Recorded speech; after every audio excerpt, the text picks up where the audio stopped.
আপনি কি একজন সেলস এক্সিকিউটিভ? তাহলে এই বিক্রয় গোপনগুলো শুধুই আপনার জন্য।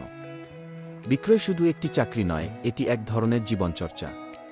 প্রতিদিন সকালে উঠে জানেন হয়তো 10 জন না বলবে, তবুও আপনাকে সেই একই বিশ্বাস নিয়ে এগিয়ে যেতে হয়।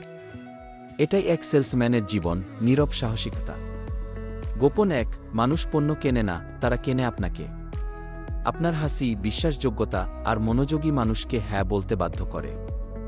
গোপন 2, আপত্তি মানে না নয়, এটা আগ্রহের লক্ষণ। জোর করবেন না, বোঝার চেষ্টা করুন। গোপন 3, সাফল্য অপেক্ষা করে ফলোআপের গলিতে। 8-0 বিক্রয় হয় 5ম বার যোগাযোগের পরে। গোপন 4, প্রোডাক্ট জানুন নিজের মতো করে। আপনার আত্মবিশ্বাস আসবে জ্ঞানের গভীরতা থেকে। গোপন 5, মোটিভেশন নয়, অভ্যাসই সেরা শক্তি। আপনি হচ্ছেন সেই ব্যক্তি যিনি একটি পরিবারের প্রতিদিনের খাবারে নিরাপদ পছন্দ